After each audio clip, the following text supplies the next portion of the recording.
Good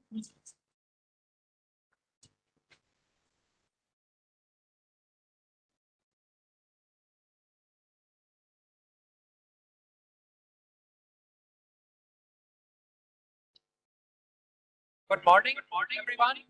So I'm happy to welcome you to the International Climate Dialogue side event on military related emissions. I'm Axel Michael Loper, board member of the International Climate Dialogue. I'm really happy because it's the first time that International Climate Dialogue has a pavilion at the COP. And we are very happy, also thankful to our sponsors to make it possible that we collaborate in the pavilion. And as the name says, the National Climate Dialogue wants to generate and make topics related to climate change and the bit will be side by side together. The bit of speed in the past 1.5 years is from armies, training, from actual conflicts, and also from occupying territories. And well, I did some work on this topic more than 20 years ago. I published it in an academic journal called Climatic Change. And at that time, everyone was interested. I felt, well, this is currently aberration. On international carbon markets. But of course, the world has changed, and I'm really happy here in our leaders of this discussion have with us Eva Crawford, who is, I would say, one of the authorities on the topic of emissions from she just published on US military seminal work. It's a fascinating thing going back all the 150 years of history, also how the example things changed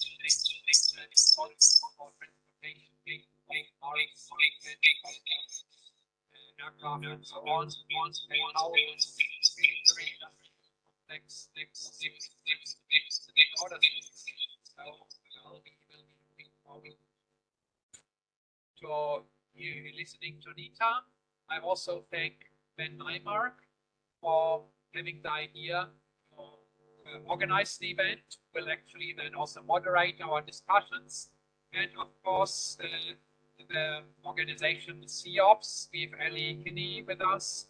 The CEOPS is a key think tank in the discussion about military emissions, conflict emissions, has been convening various discussions. For example, there was a conference on military emissions in the UK a few months ago, which brought together the whole community.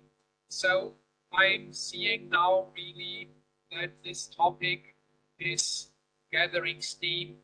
Also, last year at COP27, I co-organized an event, an official side event with the government of Ukraine on the question of military emissions.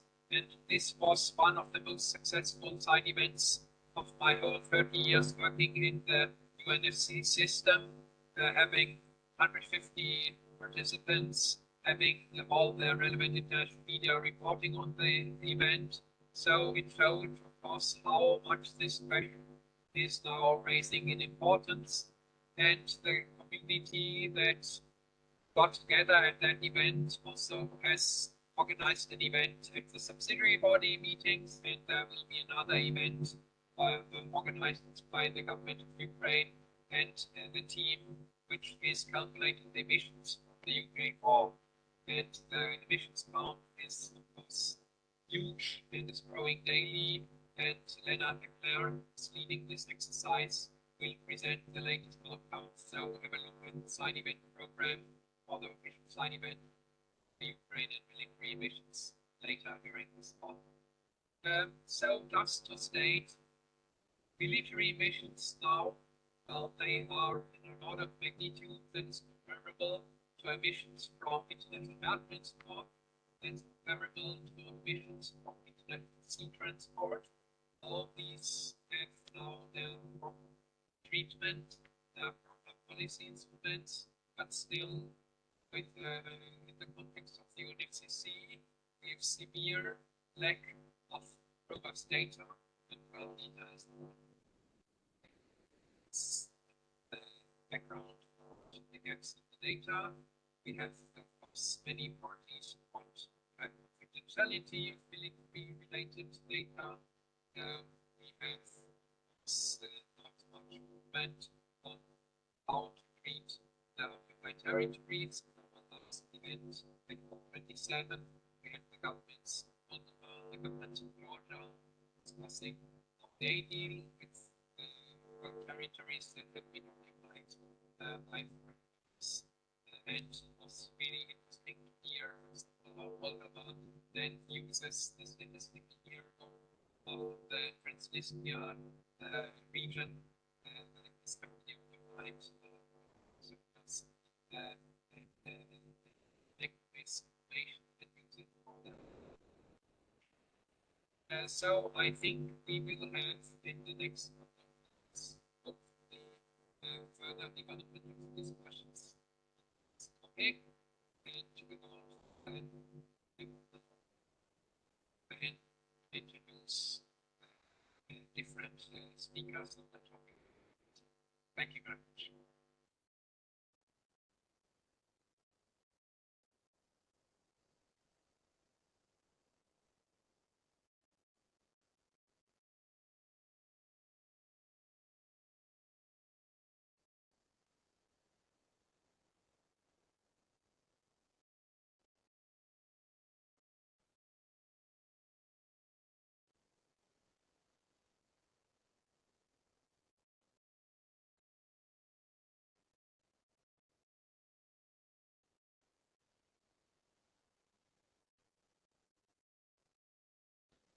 Thank you, Alex. I really appreciate that. I would like to welcome everyone. This has not been the easiest sort of terrain to navigate, so I really thank everyone for making it here. And just to note that we wanted to kind of speak up because we're competing for space and time. Great to have to because there is a lot of noise. Like there's a lot going on. There's a lot of different discussions. To be part of that conversation, and also that in general conversation, we kind of joke that we're sort of being a broken record, right? In a sense that we continually, since COP26, have been beating the drum that transparent and accountable military emissions need to be to the UNFCCC. This has been our mantra, this has been our mission, and we, yes, sound like a broken record. Having said that, doing this to make sure that the emissions are reported to the UNFCCC, we're doing this to create an accurate baseline so that real and meaningful cuts can be made. You cannot cut what you do not know. And without military emissions built within standard baselines, not make meaningful cuts. Mission is very simple, transparent, to the UNFCCC military emissions. This is the project Military Emissions Gap. And so rather than sort of presenting for you incredible data, right, that I'll pass that on to my colleagues to do in the amount of time that they have. Let them introduce themselves. Said to you they're really, really rich in second work. But taking a step back and actually starting to provide what is work in progress, a timeline of our kind of intellectual and advocacy history.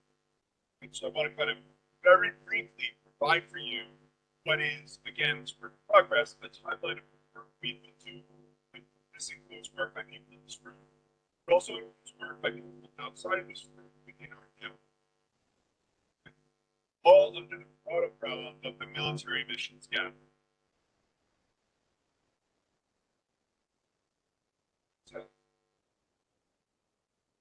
here's the time, right? Really clear, right? Which we call BETA. What we're working towards is a sort of rich timeline of some of the work we're doing. We're going to highlight moving forward on the milestones, right?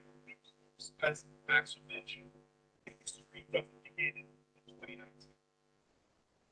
Basic military has been admitting emissions way before them. Axel aptly noted, and other people in our network, Ferguson and others have been working on this topic about publishing and reading the journals. However, it's a moment where publications came out, right?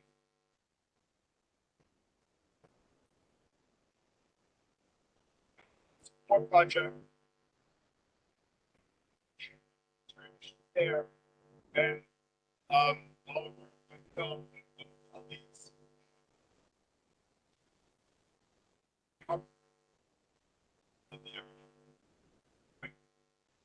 publication started the conversation, really started to get forward what were beyond just some general conversations with academics and advocates, but build a wider, broader network.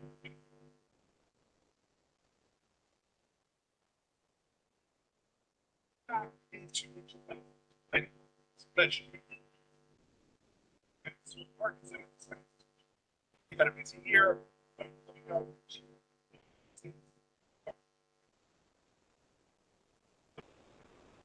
military sector.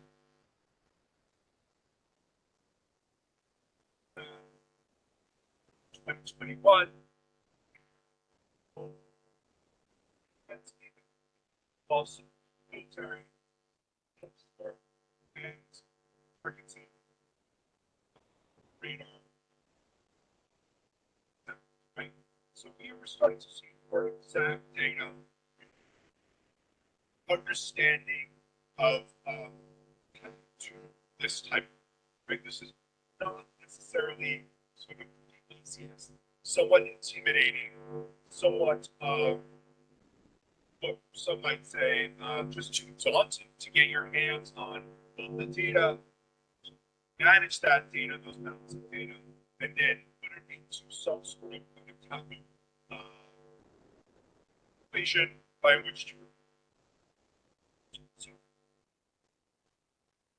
Moving on to 2020, 2022, this was our big year, right? This was the year that we launched the military emissions gap. This military emissions gap project was launched by both the UKRI funded project, both Concrete Impacts and the Conflict and Environment Observatory. Willie Kinley, Sue speaking. This is where you could actually go on and check your country's own emissions reporting or lack thereof emission reporting to the UNFCCC. Right? It's a tool, and it's just been updated again. So we're able to now kind of provide again a tool for those to check their own country's emissions. And or don't stop there, right? When you see that your country is not reporting their emissions, you can then go and act on it and ask why not. And then we would hope some of our frameworks to calculate independent reporting of your own militaries. This, of course, is the project Concrete Impacts, as I mentioned, which is coming up to its second year, which is about sort of focusing on built environments, right? Mainly concrete. This is a case study in the Iraq War, and it's collaboration with the KRI, EFC, Lancaster, and Queen Mary University of London. Case study is on concrete T-walls, glass walls, and the use of concrete as a weapon of war in itself. What this does, it brings it nicely to this group, which is really focusing on what is even a more hidden kind of aspect, both indirect and direct emissions from conflict zones, but also the constituent parts that make up material, conflict material, which my colleague Oliver will be speaking about. 2022 came out with really, really important pieces, as you already mentioned. The first report by Leonard on Ukraine war emissions, our joint publication on decarbonizing the military in nature, and of course, that's really, really important and landmark book on climate change. 2023 was also a huge year in terms of other kind of activities that the network has been doing, like military missions, the MEG conference, which we're going to follow up and here with a we've cited in the UN EP report from the record, which is sort of the theme of this, right? A record of mission statement. Colleagues figure out all talking about our third approach, what militaries now should be sort of responsible in paying back in terms of their carbon footprint. And Edwards and expanding the military brain, right, into arms, the arms trade, and the sort of meaning of the arms trade and the contradictions that exist within it, right? This is about expanding our view of what military carbon footprints are. So again, back to the timeline and moving forward, not taking up too much of anyone else's time. It's really important to say that we're not going to stop here. Moving into 2024, publication coming out in the advanced mode, first publication on the actual last laws and tracking the footprint. New article, another piece on methods, right? Throughout this work, we've been providing tools and methodologies for people to do independent reporting. This is not impossible to do. Providing the tools to make sure that we can do independent reporting on military equipment.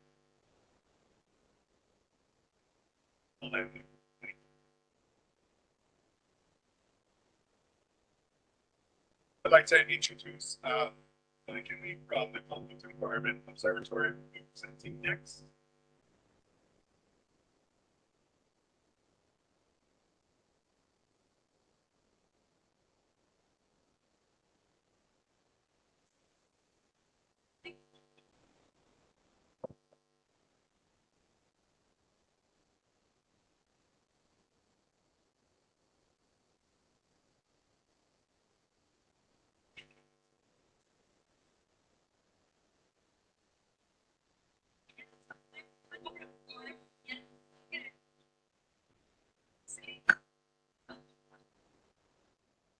Thank you very much.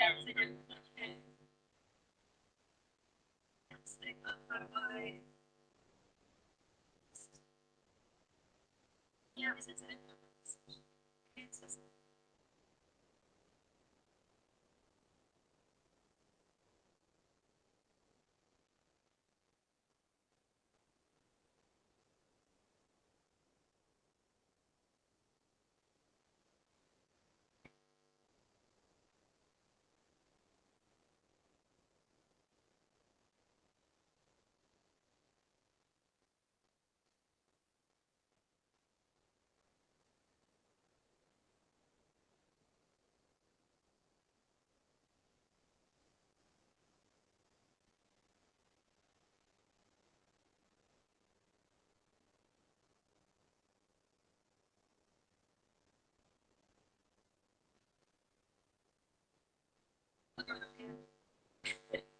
We'll figure it out.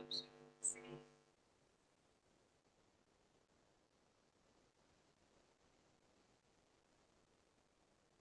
What is the best way to make this fun?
Thank you, patience, everyone. So, yeah, I've already been introduced. My name is Natalie. Thank you. As I work for NGO, Complex Environment Observatory, SEALS. As we're an NGO which works to increase the protection of people and ecosystems, environment from the impacts of complex military activity. In particular, I look at the intersection of militarism and climate crisis projects in the country, which is to University, Thurrock University and Greenberry University. It's my updated slides. So, what is the military emissions gap? Well, the gap has three components. First is governments are obliged to report to the UNFCCC. Currently, that's nothing. No country has to report their military emissions to the UNFCCC. Different countries have different reporting obligations, but not a single one includes free emissions from military activity. And as a result, many countries do choose to report voluntarily, don't do particularly well. Many don't fully report military emissions, or they lump them together with civilian emissions, which leads to level of transparency and great inequality. So this is the second part of the military emissions gap, which is the health reports. And then the third part is the window. Emission data, which is terribly is often simply energy interfaces, fuel use for equipment, but military emissions are so much more than this. The biggest emission is the supply chain, the arms industry, the emissions are caused by creating these products. And in simpler industries, supply chain emissions emissions. Another exception within this is emissions.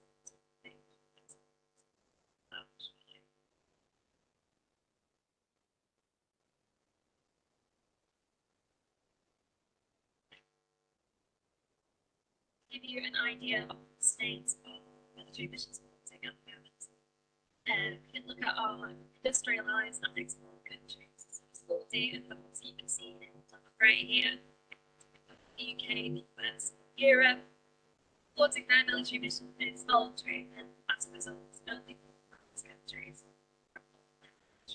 in line with basic suggestions from the UNFCCC. That's not a picture. The data these slides this week with the new data that's in the whole list that used to be 5. It's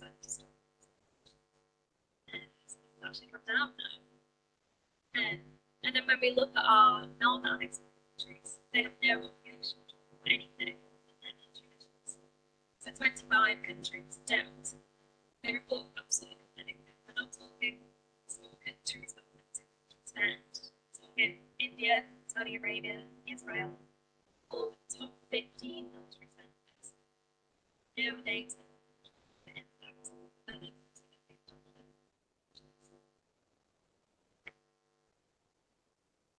So, the absence of those data, we worked with scientists to estimate the military's global greenhouse gas emissions. Now, this is based on the UNFCCC data. By taking into consideration things like size, stationary military emissions, factoring in take into consideration scale and supply chain. Without us, it's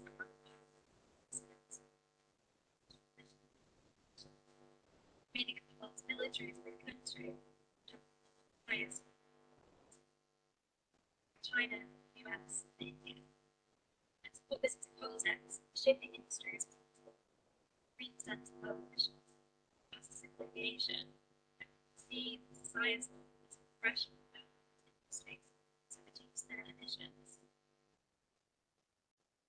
This everyday country activity, 5.5% no UNFCCC data considers the impact of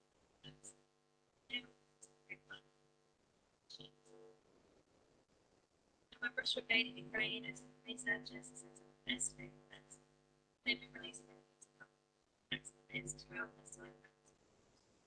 And they've estimated during the first year of invasion, so the emissions are equivalent to the annual emissions of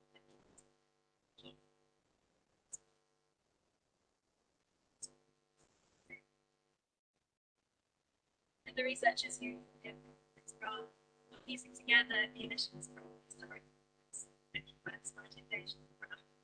you begin to build a picture of what happened not just on a human level, but on an environmental level too. Generally serves to then and now we have got an so maybe it would be environment and breakdown simply we don't know. There's no framework for estimating this, not through the efficiency, and no other internationally agreed framework.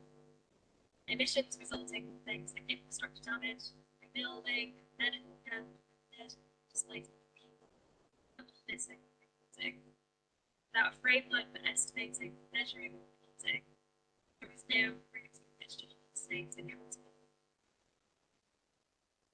So what would robust and transparent military emissions look like? In the absence of any framework on military emissions reporting, we at CEOs developed our own and many of the excellent teachers. So our framework builds on widely used greenhouse gas protocol measuring emissions. It uses three categories: Scope 1, Scope 2, Scope 3. In short, Scope 1 includes emissions made direct from urbanization, like vehicles. Scope 2 includes indirect emissions, like when urbanization provides energy into building. Scope 3 covers the emissions not made by urbanization themselves, but supply chain items they purchase. Scope 3 is often labeled in any urbanization. But how does this framework fit? Here you can see scopes 1, 2, and 3 fit within military activity. Scope 1, direct emissions, includes military facilities. Scope 2, indirect emissions, purchase energy and military use. Scope 3 looks at military supply chains, logistics, management, communications, catering. We also introduced a new category, Scope 3 Plus, which includes emissions resulting from infrastructure damage, rebuilding, medical, and we also have the aviation control, which is very important to take into consideration. So, this graph here shows you where we are now in terms of the military do choose emissions to the electricity, identifying the data available, reduce it through scopes 1 and scopes 2. It's very limited data in scopes 3 in terms of supply chain. When it comes to scopes 3 plus, the emissions fighting, we currently have data, as I said, don't know the impact.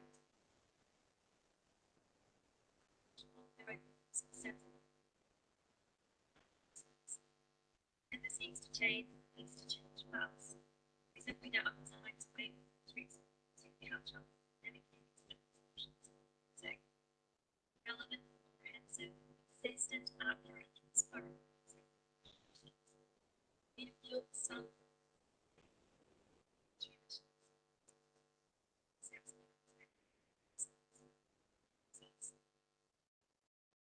So what's profits with that? We are campaigning to get military emissions on the agenda here. Update greenhouse gas reporting. They seem to sound like a safe place to start. But we believe that transparent emissions reporting is the first step to building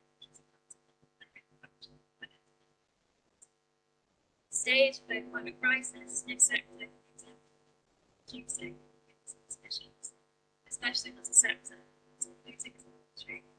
We are sustainable. We need a route to accountability for a standardised framework for dealing with emissions, so we can measure how far some trash goes. And it feels unusual to say it comes, but strangely there is room for options here. But the European Union released their COP28 resolution the other week, which outlines their mandate here. First time this included action on emissions.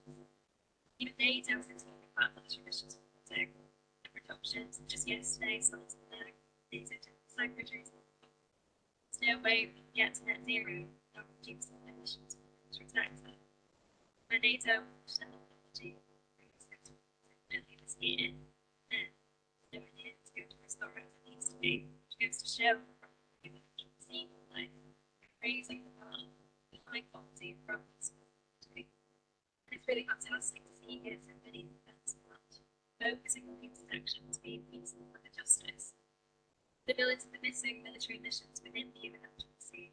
So this issue of this death changing growing since just a final slide dear. So as said, visit see supporting underground reporting and this data just a few days ago. States and analysis.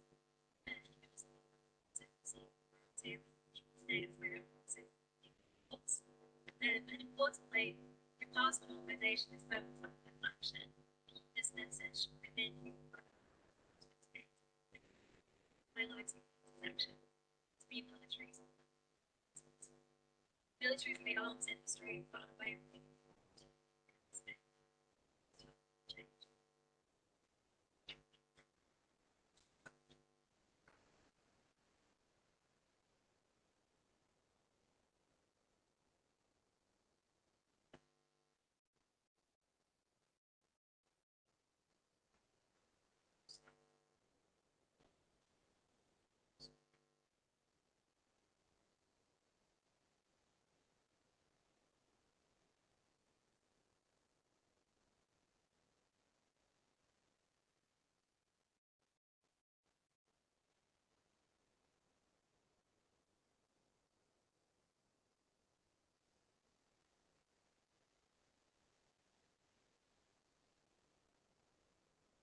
Here, improper impulsive marks for.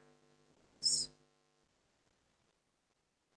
what I want to do here is just talk a bit about some research I've been doing. Essentially, it's already in the next introduction. So, right, missions. Usually, what people focus on that is operations, installations, training, transportation, just thinking. And there's destruction of natural environments and the fact that in war, you destroy, let's say, forests or wetlands, you're reducing their capacity to actually. So, military missions in war, after war, the largest sector that remains essentially unlimited. And active sector, they're unaccountable for their emissions. Now, we've seen improvements in the data, and I'll talk specifically about the United States. So the average annual emissions of the United States, 1975 to 2022, 81 million metric tons. Average annual emissions, so larger than the average annual emissions of countries. About 1% of emissions, and that in turn most of its area in the United States was so much economic. 2%. Okay, so what we see there is that those are the emissions that we can calculate based on the fuel use. And what we don't talk so much about is that supply chain. And I've estimated that the supply chain in any one year is about the same or larger in its emissions in its military industrial production in the United States. 15% manufacturing accounts for as much than the emissions. So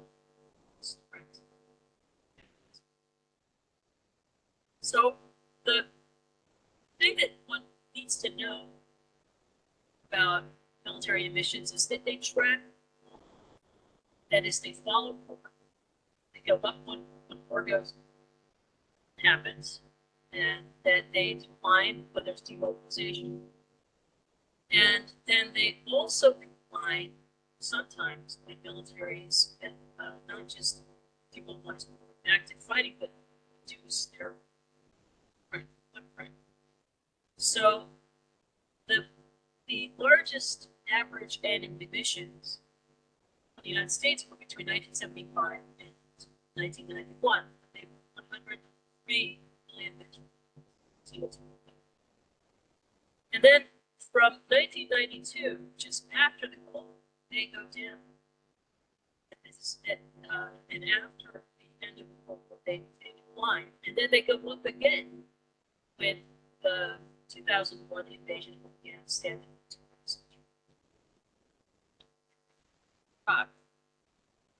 So they 1992 to 2075 million metric tons, on average annually, and again 2001 to 2070.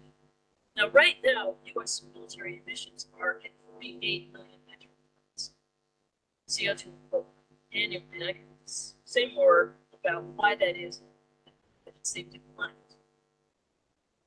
That's important, but that's again only what we see as the top of the iceberg. The rest of the iceberg is the emissions from the military industry.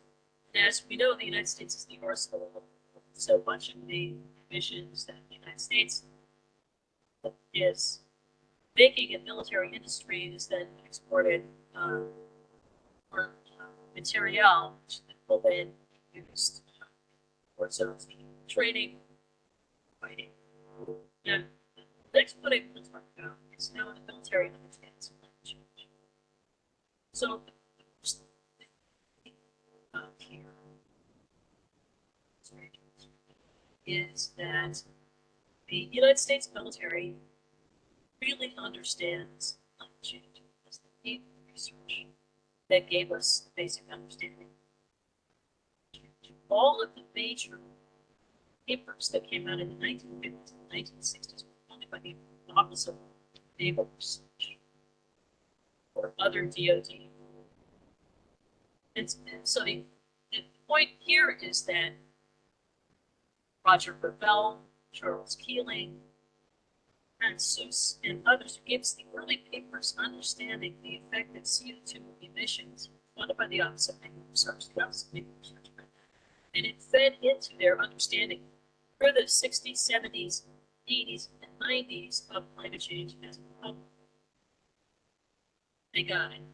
So why is this important? Well, sadly, also the United States military participated in the military, creating the military missions in terms of understanding the military missions, in that at the Kyoto Protocol negotiations, they lobbied Christopher Eisenstat, U.S. negotiator, to have emissions banned from reporting, mandatory reporting, and they could be voluntarily reported, but that might be civil aviation, other commercial uses.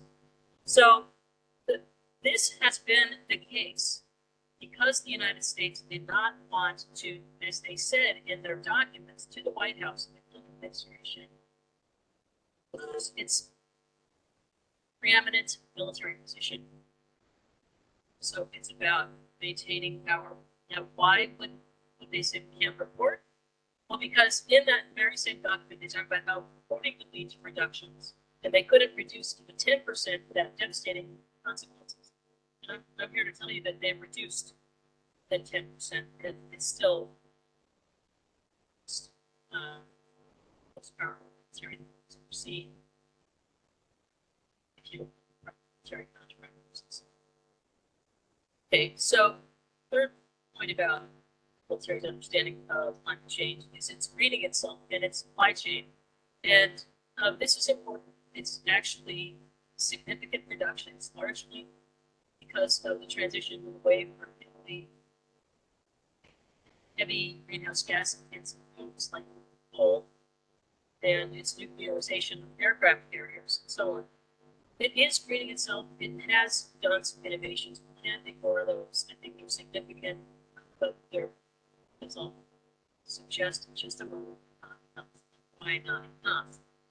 Well, what we know is that the DoD's average annual emissions, let's say, in the peak of the Iraq War, about 83 million metric in 2004, 2000, around there. They, the Army, the Navy, and the Air Force have all pledged cuts. They've all said that they're grading themselves.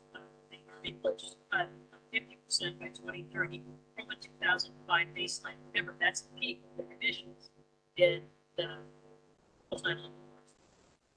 So 50% cut by 2030, 2005 baseline, and net zero by 2050. But they've already, between 2010 and 2019, cut 42%. Okay, so these are not ambitious goals, and the Navy and the Air Force similarly do not have ambitious goals. So there's room here for I'm happy for the community as much done. And next point about this, the military understanding of climate change is the military securitizing as threatened. And this is in line with the trend, in fact, leading, pushing the trend to securitize climate. This is essentially an argument that as nations face immiseration and concern about lack of resources because of climate change, they will start fighting. That's the primary concern. Secondary concern is that the nations of the world that can, or the companies that can, will do unilateral geoengineering, and this unilateral geoengineering could be devastating. Can grow luck and control. So they're concerned about that. They're concerned as well about just general increase in geoengineering. Now, the world doesn't have to be this way, and we make it so. So reducing is part of reducing. Say more about that. And Oxford, I very proudly. Okay, now military emissions.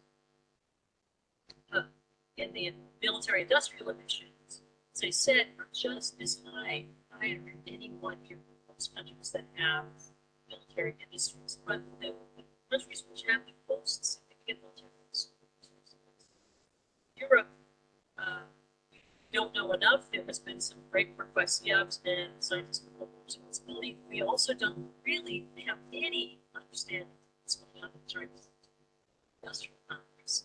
But we do know that it's terrifying. I want to conclude by suggesting that we need to rethink several things. First, legacy forces and installation. We are in the Persian Gulf, Arabian Gulf. And the United States has tens of thousands of troops here all the time in permanent bases. It reduced following the declining operations in Iraq, but most of that stuff is here all the time. The nuclear aircraft carrier, it's 10 surface ships. All the time. Rotate out what's by the next one. We need to rethink securitization as a threat. Change is not necessary. And the evidence on that is actually very sketchy. Third point of needing to the Russian war. Russian should be stopped, but what's happening is not only is best funding Ukraine and supplying them with weapons, but NATO has increased, each country has increased its commitment to increase its military spending to more than or up to 2% of its GDP. This is an overreaction against a country. Secretary of Defense, United States Secretary of Defense says will be weaker and is already weaker than when it began. So we're responding with robust innovation and acquisition and enlargement of capacity against a greatly weakened reaction, which will be with us for the next 10, 15, 20 years as those militaries purchase the equipment that they've committed to buy. Finally, I'll say that, well, actually, that's not fine. The next point is that China and the new goal that the Biden administration has celebrated China is extremely, again, it's not necessary. What we need is cooperation on reducing tensions in Asia Pacific region. And if you look at China's one overseas military base, which is not that here, and compare it to the more than 700 overseas military bases that the United States has, and you add in its allies, it would seem to me there's adequate deterrent in Chinese aggression should they decide to be aggressive. There are ways to respond to both deter and defend against aggressors, which do not necessarily mean the States and its allies want to accelerate their pivot to the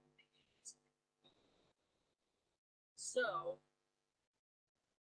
that say one thing that I research radiative forcing aircraft is really keeping up understanding if the impact of aircraft contrails is such that especially for aircraft like the military which fly at high altitude is such that its is increase in heat trapping gases and heat trapping potential.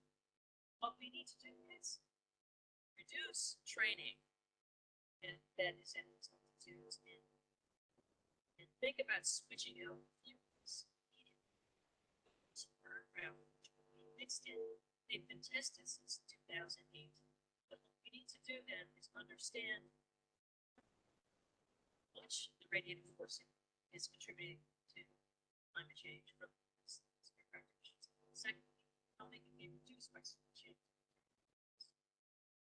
It's not to say greening military is my only goal. It's to say that we need to think about that. And all of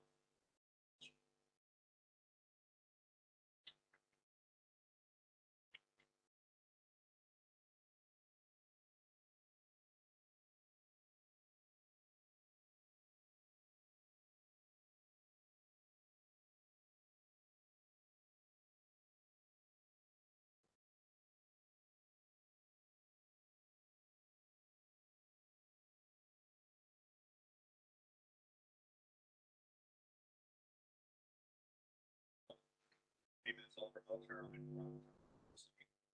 happy to be here today. What I'm going to do is kind of pivot away from missions per se and discuss the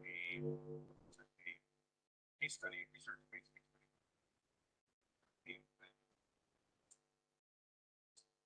looking at blast walls and block core and weapon exercise project.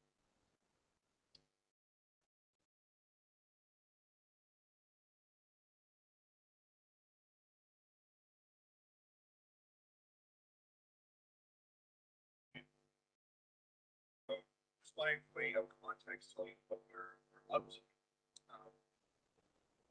Have a KORA put in project essentially to develop methodology on some methodologies during missions. Ways we, as been mentioned earlier, looking at military missions and environment and using life cycle analysis and supply chains and applying that to military. This is, as I mentioned already, it's very difficult actually to a aspect of the military that to focus on because there are essentially so many different variables. We want to even get a sense of what the actual problem is. something very important aspect to look at, whether you're looking at mobile island or sense.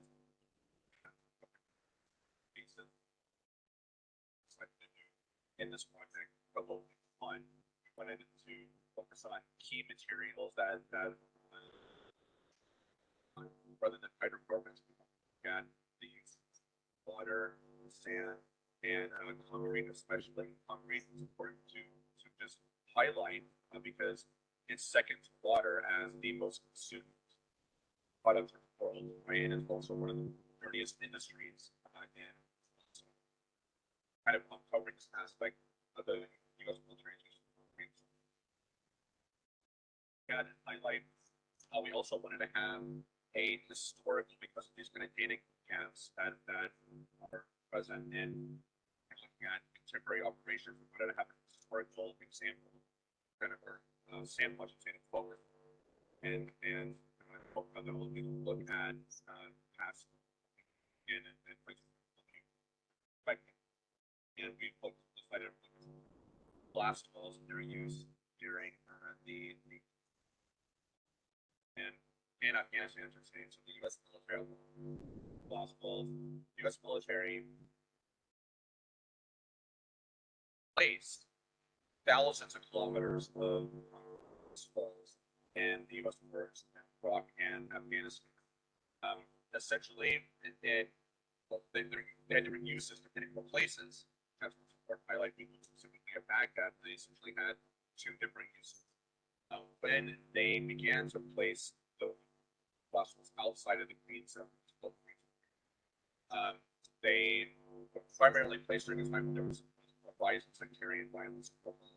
History there that I can't go into about why there was sectarian violence in the first place. A lot of it is due to the way in which the provisional, the Iraq Provisional Authority headed by Paul Bremer at the time kind of managed that situation.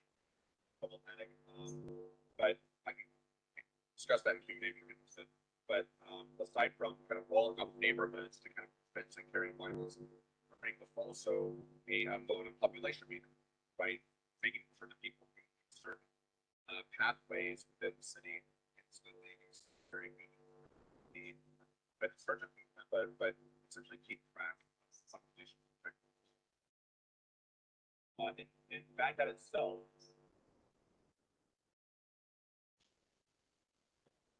placed about kilometers blast walls by the end of 2008, and built maps that we just have to give you a sense of what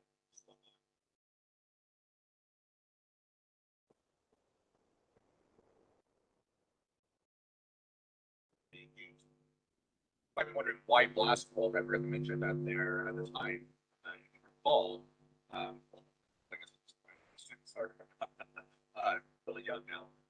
It is a their improvised devices that are placed quite frequently.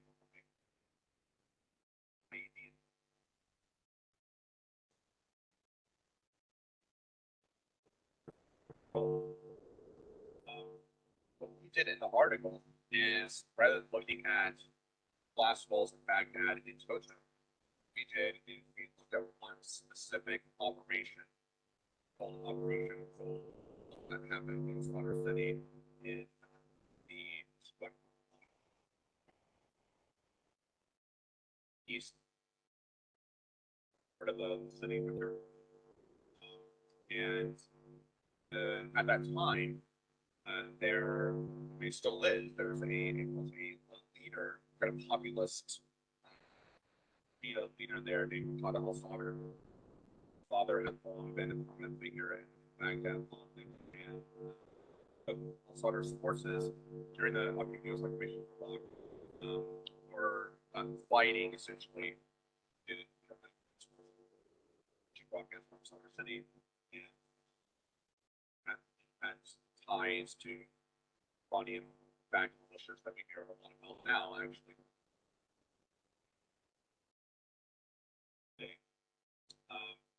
And what the U.S. military and were sought to do was close off this neighborhood, prevent Slaughter's fighters from penetrating the city. And we get a giant roll of using Alaska.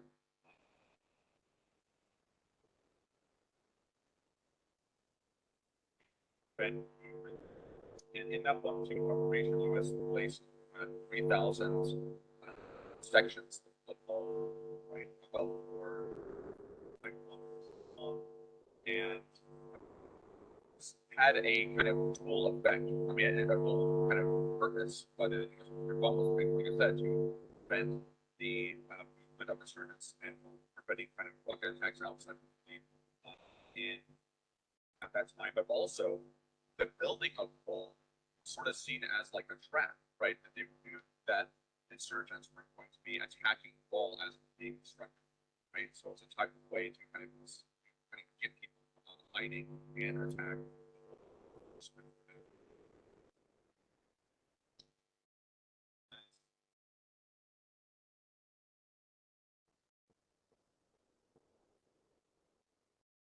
The havoc, if I call that, detailed first, but the attacks that happen on the wall as the local area built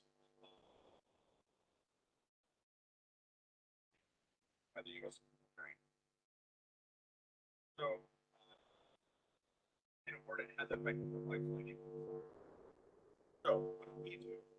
Well, we kind of give a background of that operation, but the point of the article was to outset was to complicate the embedded emissions of that operation. What is it? What are the emissions of that particular operation like that? And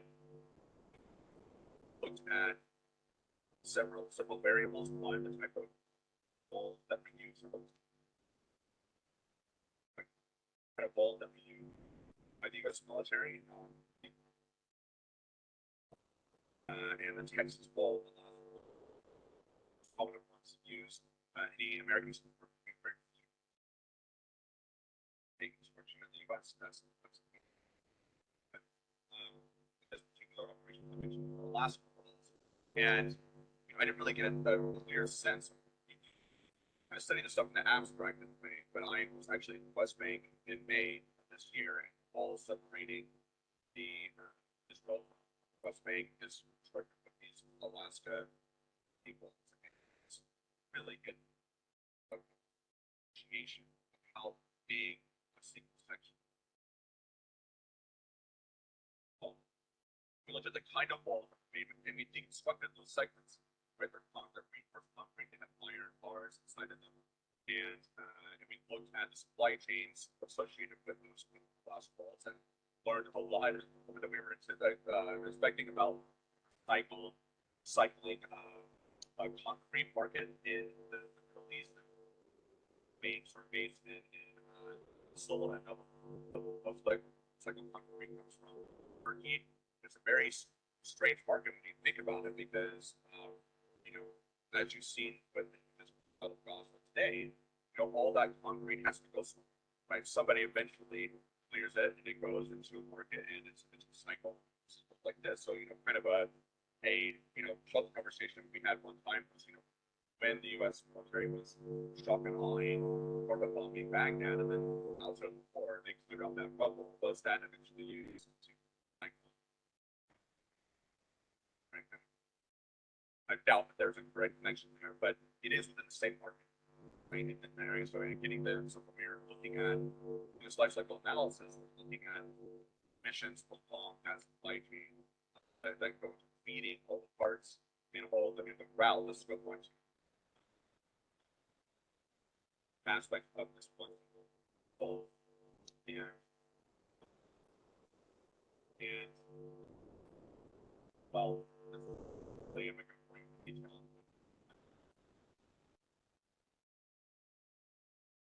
Go into section. And what we did, I mean, I think this pipeline our innovations because develop methodology for calculating. And we developed kind of three scenarios, kind of what were the emissions embedded in like all the concrete glass walls over in Baghdad. But also the emissions of that particular operation. I think well, these scenarios of what the emissions Texas barriers, right? They were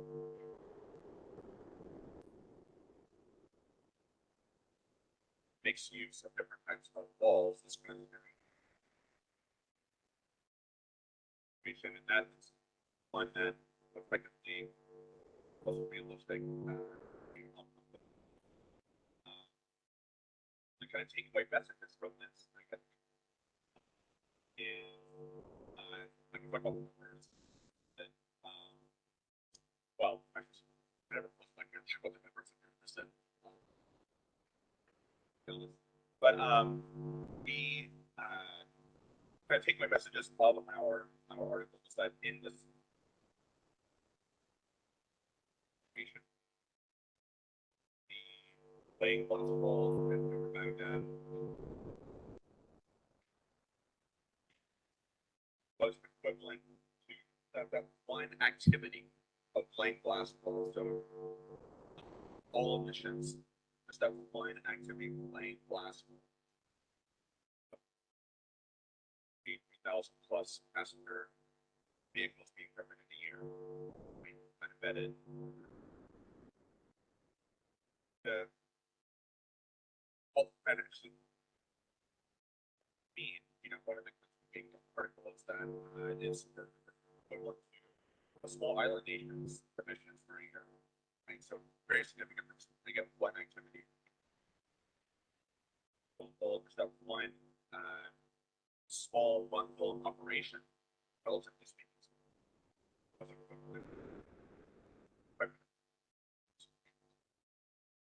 Here. So, again, I'm trying to go with these places that are unexpected, I think, but also trying to build in this the gaps, so to speak, try to pull a picture. Different aspects, not going into burning a fighter first. This is very important. But this predominantly the most studied aspect of it. And some other material components, which to my mind are equally important. Thank you very much.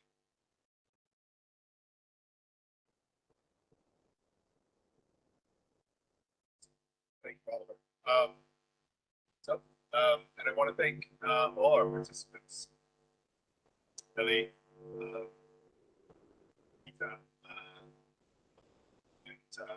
Axel for hosting us and evidence limit. Hosting us in this space. This has been a really helpful sort of again space for us to get our message out. Sure, that we keep the conversation going. And in the spirit of conversation, those who joined us, we'd like to open up any questions, conversations. I think this is really where best deals happen, right? Into our question and answer, but even like to continue the conversation after the session. Make sure getting the message out. So, does anyone have questions, clarification questions? So, yes, please. And please tell us your name and then what you represent. Yes, okay. We don't That's sit this around one? and give you a Yes. microphone, yeah. Hi, so I'm Inge Brees from Search for Public Roads, Peace Building Organization. And I was just able to understand a bit better where this was all coming from, and so that was pretty helpful. And one thing I was wondering about, since you also said that we're starting to see some progress with, for example, the EU, and now also NATO looking at this. Do you see representation of military here in this madness? Or like, because if they start to feel the pressure, they'd be here. So I'm wondering, I haven't seen much representation, but maybe I haven't paid attention. But so, is the military here, and are they trying to help push something, help push back something, or not? Interesting. That's great. Yeah, Ellie, please. Yeah, so I think it's kind of I've got kind of two points to give on that. A particularly interesting anecdote I think from last year, so in Sharm el Sheikh, I'd asked a question at the UNEP emissions gap report about the fact that they hadn't included military combat missions.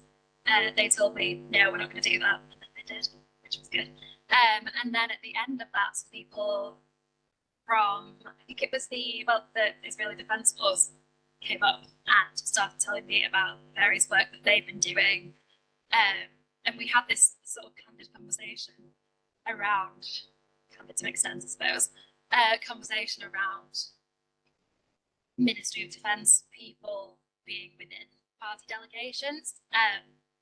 And there was just two of them, but that was with the mindset that there'd be more this year because it was an increasing issue for them. And they kind of implied that it would be similar with other militaries in the region, at least. Obviously, it's changed in the past few months. I don't know what that would be like. But then also, I mean, we saw the Munich Security Conference yesterday, the panel that they had with Stoltenberg, like I mentioned that quote from him. There is definitely, I think, NATO very attempting to be very present in this space, but I do think there is a real, that's kind of why we need to be here, to be the ones setting the kind of the boundaries, why civil society is so important and academia working together to really just make sure that when these conversations are happening, they are happening in a really transparent and clear way rather than hidden within parties, within party delegations and in kind of rooms that we don't have access to, that kind of thing. Yeah, that's my thoughts on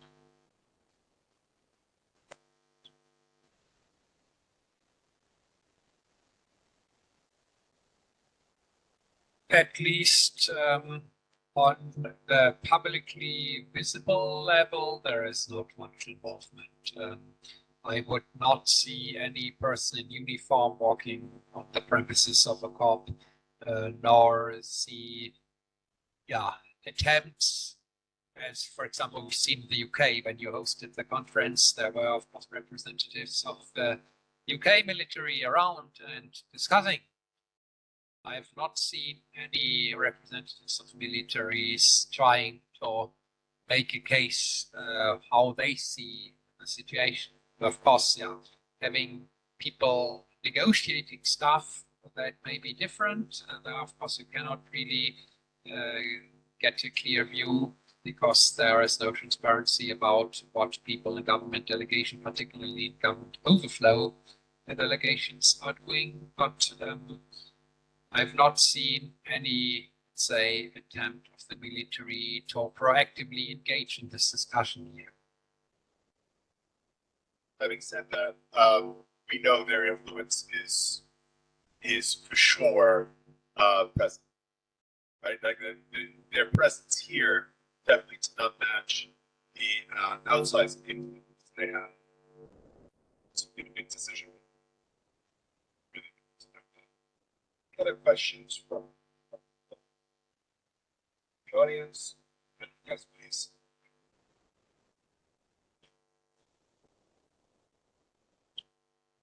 Hi, I'm Jiawei Zhao from Taiwan Climate Action Network, which is a coalition from the local NGOs. And I also teaching in the university, and we are also thinking about this question because Taiwan is a hotspot when we talk about potential conflict about that. But I would like to raise the question about around the like we talk about the climate implication of the military spending. There's a two-way to discuss about that. One is the real, like the emission associated with military spending. Another thing is about the crowding out effect about that we spending on the military, so we cannot spending on the climate related issue. In Taiwan, we actually this year we facing this kind of argument because the tension between country was coming out, and we compete or increase our military spending. But some message talked about this kind of crowding out effect or the potential emission implication related to the military spending cannot relate to the general public, even support the climate action. Even our climate action organization, we are pretty weird to take a side on this argument because we find out that under this kind of tension, the military spending is kind of like another way to get the people around to believe something about kind of like national identity or things like that. So we are trying to figure out, as I said, we want to lower the climate implication for that. The first thing is that we want to lower down the tension between the strain, but this is not kind of like it's not decided by us. Actually, it's not controlled by us. So for us, it's a little bit challenging to push that narrative as an argument. But we think it's still a very important argument because sometimes we will say those kind of like those aircraft was running by the CBP, they actually running to the street several times. So we are talking about how much the emission was released by those kind of drones for that. So that's the question that I want to ask, especially from your opinion about making this argument. Yeah.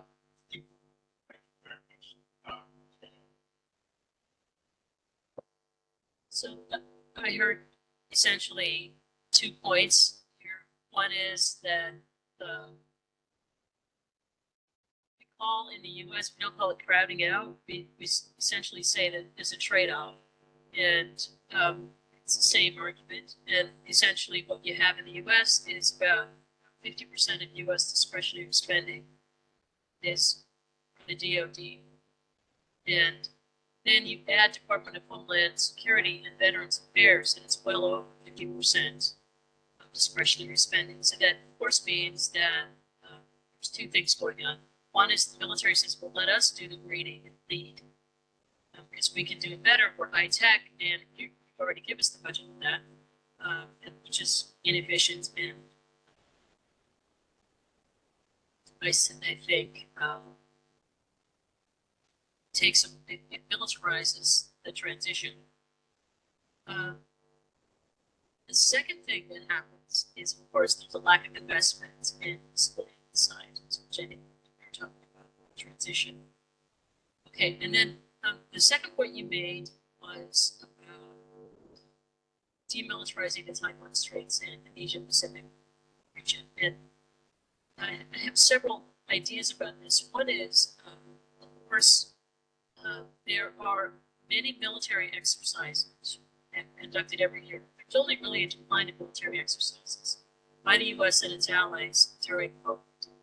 And there was a decline also following in reduction exercises. So military exercises do not always need to impact, which is in the Asia Pacific region, is a significant military exercise, which will have environmental impacts beyond emissions. For instance, the destruction of use, contamination of water, dumping of fuel when aircraft have too much fuel. So we need to think about those exercises as A, whether or not they're necessary, B, what are ways to do these that can be digital or otherwise.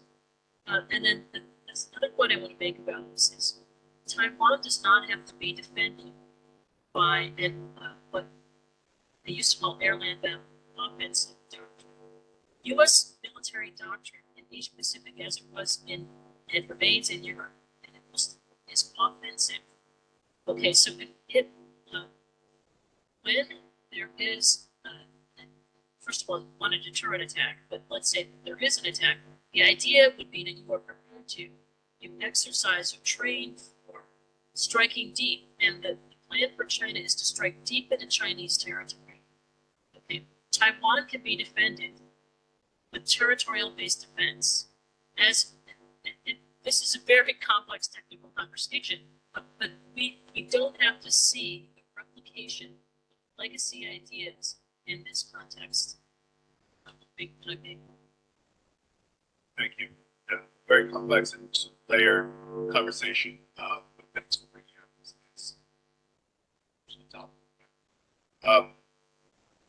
Any other questions? Potentially, and then continue conversation. I have a question Oh, please, yeah. for the concrete impacts study. You know, it seems to me that the value of this is tracing the supply chain and then scaling of your results. What do you think, imagining that you can scale up, what do you think that your results are leaning toward in terms of aims, you know, understanding the supply chain, and B, Thank you so much. Yeah, these are great questions. Second, just to like, I mean, clearly, you know, we focused on one niche case study.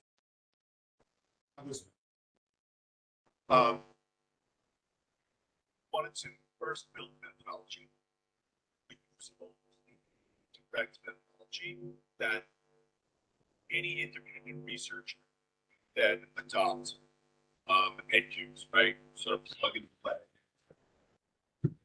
The second thing we wanted to do to make sure we were doing was to start to think about beginning a fight, right? So let's do Mention water, sands, right?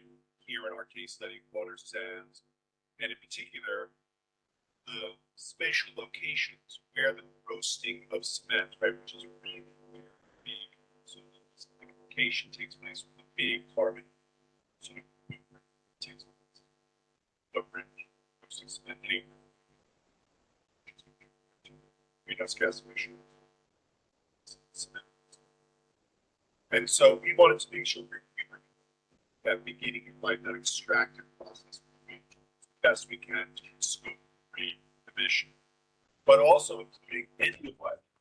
right? So there's actually, as these blast walls, some of them start to get removed, these blast walls then end up in what is called blast wall graveyards, right? Sitting there, sort of decomposing, decaying, as Albert mentioned, reusing. And we wanted to use probably, and I'm getting to your question, the most basic resource, right?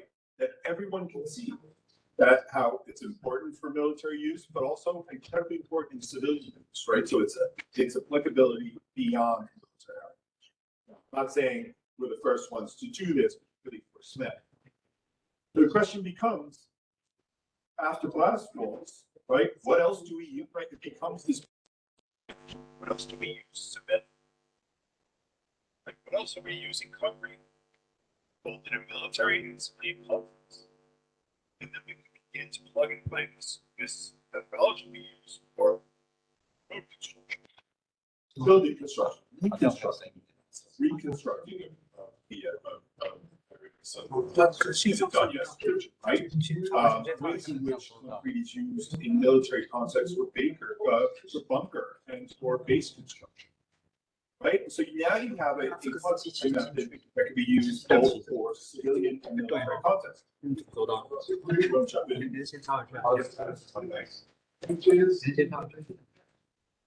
I think for me, where's it heading? Widening the scope of the materials that are under analysis. Just as by way of example, a couple weeks ago now, 3 weeks or so, I had an interview with the New York Times. They told me a very strange request, which was about the use by Raytheon, apparently, of groundwater in southwest United States and how it's affecting basically in a place that obviously the Colorado River is a geopolitical minefield there in its own right. But the kind of politics around groundwater and the uses of groundwater by a major military contractor, essentially for cleaning the materials. That's what it's used for, but it's the biggest consumer apparently in this region. And I frankly had nothing to contribute to the conversation because About Raytheon or about groundwater and but what about how water is used operationally abroad? Are they contracted? But nothing, that context. But for me, what was important or the takeaway was that people are asking those questions now, right? About those different aspects of the US military. And that's why I see this heading.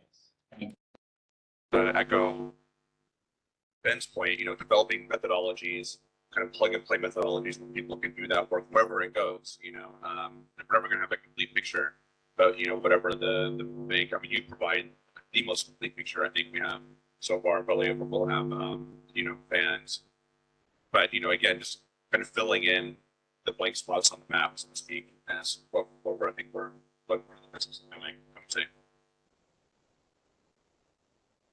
Just to note that, I mean, we probably second white paper was an activist, right? And said using life cycle analysis as a tool for activists. Right? Activists can now, demilitarize activists, peace activists, or using sort of arguments against what they might see as demilitarization or occupation, saying, oh, I can use your tools as LCA as a tool of resistance. Right? Come on, enter nerds, right? Like, let's get on the front lines of activism here. Bring on the data. That's what studies like this can do. I thought that was really, really powerful. All we're discussing this. LCAs and sure, go ahead. I get my PhD in LCA, so I was kind of like quite excited to see that LCA can be a tool for the resistance. Yeah, that's quite wonderful. But I want to have quite far out of supply chain question to the Oliver, because indeed, I think in COP28 we will see a lot of the strategy that like we doing some public procurement for our infrastructure. We will set out the low carbon standard for the cement, for the iron and steel. Do you think this kind of criteria or this kind of initiative can be also applied to the military supply chain? Because sometimes we see the military supply chain, they have a specific spec for their demand. So sometimes they will be out of some regulation for that. So I would like to know your idea. Interestingly enough, we could go, I think, right on the other side of the room is where the ISO standards sort of desk is.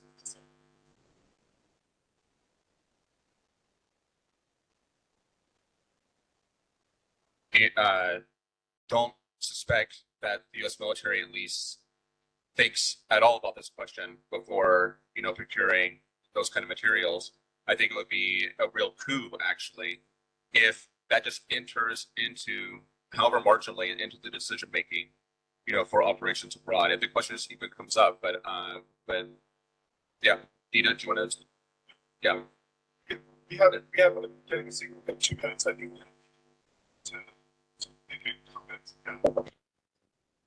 I think that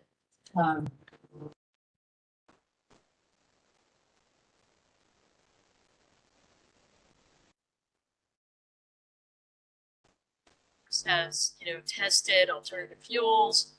They think about these things, but the impact is very minimal. It's less than 1% reduction so far by changing procurement or using renewables. And what they're arguing in their plans, the Air Force, Army, and Navy, is that they will try to boost the civilian production of alternatives by purchasing, for instance, non-tactical fleet vehicles, which are electrical. Humvees now, or you get these electrical cars. These are nice notions, but they're actually quite minimal in terms of their impact. So I believe, just to slightly contradict you, Oliver, they are thinking about it, but it's really not.